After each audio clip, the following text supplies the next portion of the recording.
मुंबई की एक चॉल में सारा सामान बिखरा पड़ा था, जैसे अभी अभी वहाँ से होकर भयंकर तूफान गुजरा हो। वहीं एक कोने में सुनीता अपने दूध मुहे बच्चे को सीने से लगाए सिसकियां भर रही है और उसका शौहर मदन नशे में धुत होकर जमीन पर पड़ा बड़बड़ा रहा है। अपने आप को पता नहीं क्या समझती है, देर से आऊंगा तो खाना भी नहीं देती है। अभी 1 हफ्ता भी नहीं हुआ बच्चे को पैदा हुए, थोड़ा तो समझ जाने देते हैं। तूने फिर जबान चलाई तो? उसे मारने के लिए उठता है लेकिन नशे में लुढ़क जाता है। चल गुड्डू, अब बर्दाश्त नहीं होता, हम कहीं और रहेंगे। सुनीता गुड्डू को गोद में उठाए, कुछ सामान गठरी में बांधकर गठरी सर पर रखकर गुड्डू को सीने से चिपकाकर घर से निकल जाती है। सुनीता, ओ सुनीता, अरे कहाँ मर गई? कुछ खाने को दे दे, जो है वही दे दे। पूरे घर में उसे तलाश करता है पर सुनीता नहीं मिलती है। कहाँ गायब हो गई? कहीं नाराज होकर घर छोड़कर तो नहीं चली गई? मैं भी तो नशे में पागल हो गया था, क्या जरूरत थी उस बेचारी पर हाथ उठाने की? वो घर में कुछ खाने के लिए ढूंढता है। बावर्ची खाने में 4-5 रोटियां हैं और तरकारी देखकर वो भर पेट खाकर घर से रवाना हो जाता है, लेकिन सुनीता उसे कहीं नजर नहीं आती। वो मायूस होकर घर वापस आता है। घर तो छोड़ दिया, लेकिन अब जाऊं कहाँ? रात के अंधेरे में भटकने से तो अच्छा है वापस घर ही चली जाती हूँ, तब तक सवेरा हो जाएगा। वो घर पहुंची तो उसने देखा उसके घर के बाहर एक खूबसूरत पालना रखा हुआ था। ये पालना तो बेहद खूबसूरत है, मेरा गुड्डू इसमें आराम से सो सकता है। ये सोचकर वो घर में दाखिल हुई और गुड्डू को चटाई पर लिटाकर फौरन बाहर से पालना खींचकर अंदर ले आई। तभी मदन उठ गया और सुनीता को देखते ही, सुनीता, तुम कहाँ चली गई थी? मैंने तुम्हें कितना तलाश किया लेकिन तुम मिली ही नहीं।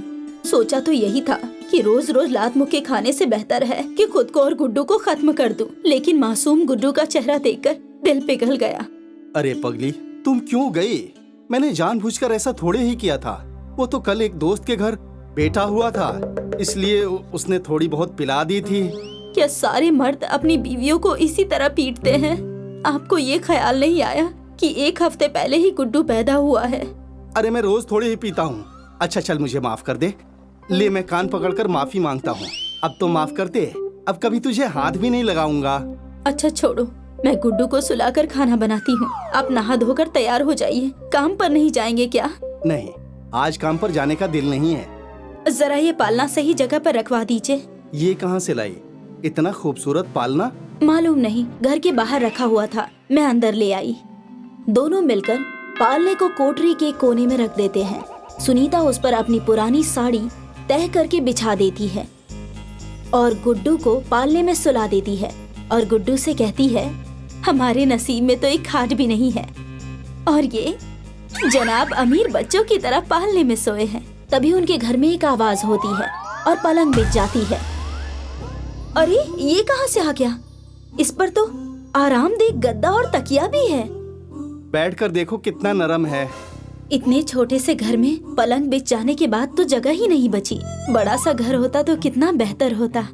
2 सेकंड के लिए ऐसा लगा जैसे भूकंप आ गया हो और तेज रोशनी के साथ उनका छोटा घर एक बड़े आलीशान घर में तब्दील हो गया। सुनो, तुम रात में कोई जादू वादू सीख रही थी क्या? अरे मैं तो सारी रात भटक रही थी। मुझे लग रहा है कहीं ये पालना कोई जादू तो नहीं कर रहा। मुझे भी ऐसा ही महसूस हो रहा है। अगर पालना जादुई है तब तो हमारे पास ढेर सारी धन दौलत आ जानी चाहिए। अरे अरे, ये क्या? इतने रुपए कहाँ से आ गए? ये देखो, गुड्डू के पालने में नोटों की गड्डियाँ बिखरी हैं। नोट देखकर सुनीता कहती है, या खुदा, हम तो अमीर हो गए। अब तो मुझे मजदूरी करने की भी जरूरत नहीं है। इन रुपयों से सीमेंट और ईंटों की अपनी एक दुकान खोल लेंगे। दुकान खूब चल निकली। सुनीता के मुंह से कुछ भी निकलते ही पालना उसकी इच्छा पूरी कर देता। एक बार मदन घर से सारी रात गायब रहता है। दूसरे दिन सुबह दरवाजे पर दस्तक होती है। देखो सुनीता, कुछ कहना मत, मैं पहले ही बहुत शर्मिंदा हूँ। आज पुराने दोस्त मिल गए थे, उन्होंने जबरदस्ती मुझे बैठा लिया था। मेरे मना करने के बावजूद वो कहने लगे, अब तो मदन बड़ा आदमी बन गया है, हमारे पास क्यों बैठेगा? नहीं, ऐसी बात नहीं है, मेरा बच्चा बहुत छोटा है, इसलिए मुझे जल्दी घर जाना है। फिर भी किसी ने उसकी बात नहीं मानी। देखिए, मैं आपकी दलीलों से पहले ही तंग आ चुकी थी। आप उन लोगों को पैसे देकर छुटकारा पा सकते थे। आपका वहाँ सारी रात बैठना जरूरी था क्या? अच्छा छोड़ो, मैं नहा धोकर आता हूँ, तब तक कुछ नाश्ता लगा दो। गुड्डू को सुला कर आती हूँ, तभी तो नाश्ता बनाऊंगी। मदन गुस्से में आग बबूला हो गया और उसने पालने के ऊपर एक लात मारते हुए कहा, ले, इसी के बलबूते पर तू ज्यादा जबान चला रही है ना, अभी इसे निकालकर बाहर फेंकता हूँ। मदन की काफी कोशिशों के बावजूद पालना अपनी जगह से टस से मस नहीं हुआ। मदन थककर चिल्लाते हुए कहा, आज तेरी खैर नहीं, बहुत चपड़ चपड़ करने लगी है।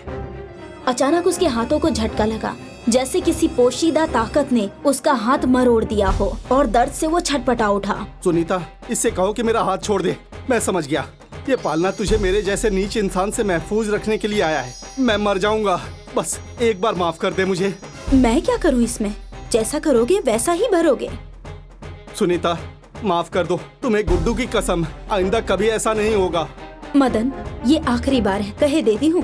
पालना, इनको अपनी गलती का एहसास हो गया है, छोड़ दीजिए इसे। मदन का हाथ छूट गया था। उसके बाद मदन एकदम शांत होकर लेट गया। उस दिन के बाद से मदन का सारा गुस्सा और नशा दोनों खत्म हो गए थे। अब वो सीधा घर आने लगा और गुड्डू और सुनीता को वक्त देने लगा। सब खुश थे। आहिस्ता आहिस्ता 1 साल गुजर गया। मदन के बगल में ही गजोधर की सीमेंट की दुकान थी। पहले उसकी दुकान काफी चलती थी, लेकिन जब से मदन की दुकान खुली है तब से उसकी दुकान पर कोई नहीं जाता। एक दिन गजोधर कहता है, मदन, तुम यहाँ से अपनी दुकान हटा लो, वरना मैं तुम्हारी दुकान में आग लगा दूंगा। क्यों हटाऊं?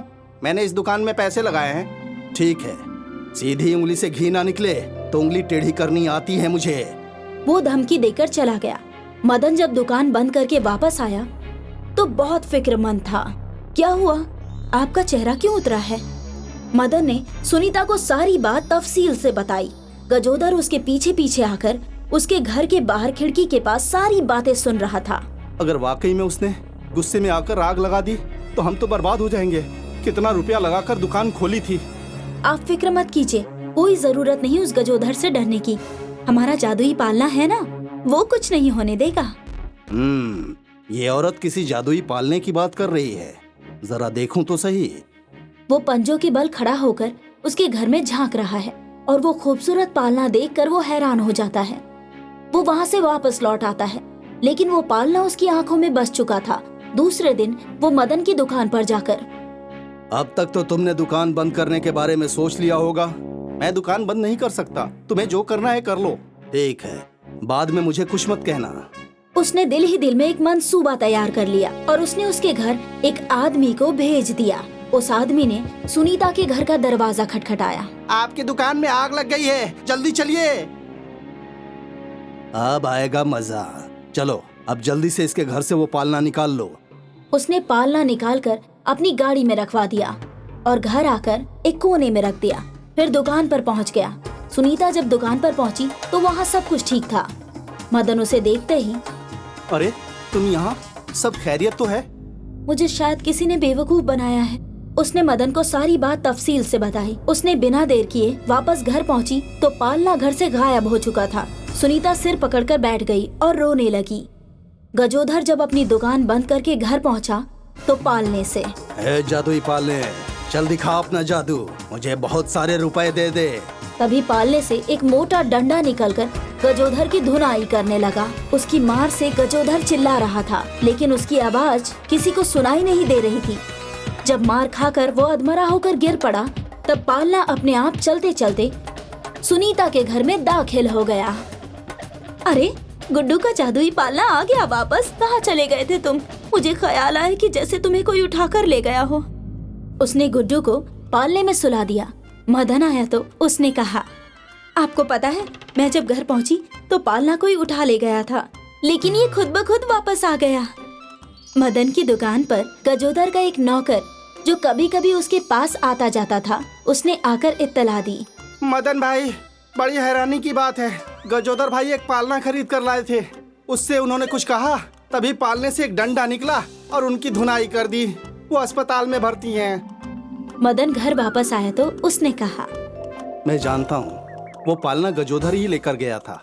वो अस्पताल में भर्ती है। चलो, हमें हमारा पालना मिल गया। हमारे लिए यही बहुत है। उसने जैसा किया उसका फल उसे मिल गया। एक कस्बे में रवि अपने बेटे सोनू और बेटी सोनिया के साथ रहता है। उसकी बीवी का इंतकाल 1 महीने पहले ही हुआ है। रवीश शराबी किस्म का आदमी है और वो कोई काम नहीं करता। इसी की वजह से रवीश की बीवी का इंतकाल हुआ है, क्योंकि रवीश उसे रोज मारता था और शराब के लिए पैसे मांगता था। रानी रवीश की दूसरी बीवी थी। रवीश के बच्चे सुबह सो रहे हैं, तभी रवीश वहाँ आता है। अरे नालायकों, उठ जाओ और पैसे कमा कर ले आओ। अब्बू, हम कहाँ से लाए? ओए, ज्यादा सयाना मत बनो। मैं तेरा असली बाप नहीं हूँ, सौतेला बाप हूँ, सौतेला। तेरी माँ से दूसरी शादी इसलिए की थी ताकि वो मुझे कमा कर खिला सके। तुम दोनों के माँ बाप तो मर गए और तुम्हें मेरे ऊपर छोड़ गए। मैं कहाँ से लाऊं तुम्हारे लिए खाना? पापा, आप क्या कर रहे हो? हमें कुछ भी समझ में नहीं आ रहा। अब्बू, मुझे स्कूल जाना है। ओए, दोनों भाई बहन जाओ और जाकर पैसे कमा कर लाओ और शाम को पैसे लेकर ही घर लौटना, वरना इस घर से बाहर निकाल दूंगा। अब्बू, हम दोनों पैसे कमा लेंगे, लेकिन हमें घर से बाहर मत निकालिए। अरे ना ना ना सोनिया, तू तो मेरी दौलत की चाबी है। तू तो मुझे रुपया देकर जाएगी, लेकिन शाम को मुझे मेरे पैसे जरूर चाहिए, नहीं तो सोच लेना। रवीश बच्चों को धमकी देकर वापस शराब पीकर सो जाता है। सोनू और सोनिया दोनों काम की तलाश में घूमते रहते हैं, लेकिन उन दोनों को काम नहीं मिलता। अब तक तो उनकी माँ कमा रही थी, तो इसलिए उन्हें बाहर की ज्यादा मालूमात नहीं है। भाईजान, लगता है आज हमें कोई काम नहीं मिलेगा। हाँ सोनिया, काम की तलाश में सुबह से दोपहर हो गई, लेकिन अब तक 1 पैसे का भी काम हासिल नहीं हुआ। भाईजान, अब घर चलते हैं क्योंकि बहुत भूख लगी है। सोनिया, घर पर अम्मी नहीं है जो हमारे लिए खाना बनाएंगी। अम्मी नहीं है तो क्या हुआ, अब्बू तो है ना। तुमने सुबह सुना नहीं उन्होंने क्या कहा था? देख, बहुत मार पड़ेगी अगर बिना पैसे लिए घर गए तो। अरे भाईजान, अब्बू की बात को इतनी संजीदगी से क्यों ले रहे हो? वो शराब के नशे में मजाक कर रहे थे। चलिए, जरूर अब्बू ने हमारे लिए खाना बनाया होगा और हमारा इंतजार कर रहे होंगे। तू तो जानती है ना कि अब तक अब्बू ने हमसे क्यों कुछ नहीं कहा था, क्योंकि अम्मी ने अब तक का राशन और शराब का इंतजाम पहले से ही कर दिया था। भाईजान, इतना मत सोचिए, चलिए घर चलते हैं, गर्मा गर्म खाना खाएंगे। गर्मा गर्म खाना नहीं, गर्मा गर्म थप्पड़ मिलेंगे। भाईजान, अब मुझे कुछ नहीं सुनना, चलिए जल्दी से घर चलिए। सोनू और सोनिया घर पहुंचते हैं। रवीश बच्चों को देखकर दौड़कर आता है और खुशी से उन्हें चूमने लगता है। वाह, तुम दोनों भी मेरे लिए बेकार नहीं हो। पैसा कमा कर लाए हो ना, अब मुझे कोई फिक्र नहीं है। मेरी जिंदगी ऐश से कटेगी। ला सोनू, अब तो मुझे अपनी पहली कमाई का दीदार करा दे, समझ गया? ला सोनिया, तू भी दे दे। सोनू और सोनिया सर झुकाकर खड़े हो जाते हैं। क्या हुआ, तुम लोग कुछ बोलते क्यों नहीं? अब्बू, हमें पैसे नहीं मिले। पैसे क्या पेड़ पर लगते हैं कि जाओ और जाकर झाड़ लो? उसके लिए काम करना पड़ता है, काम। लेकिन मुझे पहले से ही पता था कि तुम जिस सांप के सपोले हो, तुम इतनी आसानी से मेरी बात नहीं मानोगे। तुम्हारी अम्मी की तरह तुम्हें भी बेल्ट और डंडों से मारना पड़ेगा। रवीश डंडा लाकर दोनों को खूब मारता है। दोनों बच्चे रोते हुए रात को भूखे ही सो जाते हैं। उन्हें अपनी अम्मी की बहुत याद आती है। अगली सुबह दोनों भाई बहन एक चाय की दुकान पर काम करने लगते हैं और पैसे लाकर अपने सौतेले बाप को देते हैं। ऐसा करते हुए काफी वक्त गुजर जाता है और सर्दी आ जाती है। एक दिन सोनिया का बाहर से कुछ खाने का दिल चाहा, तो सोनू ने उसे बाहर के मोमोज लाके दे दिए और दोनों घर आ गए। लाओ, आज के पैसे दे दो। अब्बू, आज पैसे नहीं है। मुझे ना सुनने की आदत नहीं है। अब्बू, आज हमारा कुछ खाने का दिल चाहा तो हमने खा लिया। रवीश को ये बात बर्दाश्त नहीं होती और वो सोनू और सोनिया की खूब पिटाई करता है और कड़ाके की ठंड में घर से बाहर निकाल देता है और खुद दरवाजा बंद करके शराब पीकर सो जाता है। कुछ दिन ऐसे ही गुजर जाते हैं और रवीश सोनिया को बेचने का इरादा कर लेता है। उसके बाद वो शहर से एक सेठ को घर में बुलाता है और 1 लाख रुपए में उसका सौदा कर देता है। रवीश, तुम अपनी बेटी को बेचना क्यों चाहते हो? मुझे शराब के वास्ते और कुछ पैसे बुढ़ापे के वास्ते चाहिए। और मेरा बेटा तो मेरे लिए कमा ही रहा है। बहुत खूब कही तुमने, मुझे अब सब समझ में आ गया। अच्छा ये बताओ रवीश कि तुम्हारा बेटा महीने के कितने रुपए कमाता है? ये दोनों मिलकर महीने के 1500 रुपए कमा लेते हैं। तो ठीक है, मैं तुम्हें 5 लाख रुपए देता हूँ, तुम इन दोनों को मुझे दे दो। अरे वाह, मेरा तो नसीब ही खुल गया। सेठ रवीश को 5 लाख रुपए देता है और सोनू और सोनिया को ले जाने लगता है। दोनों आंखों में आंसू लेकर चल देते हैं।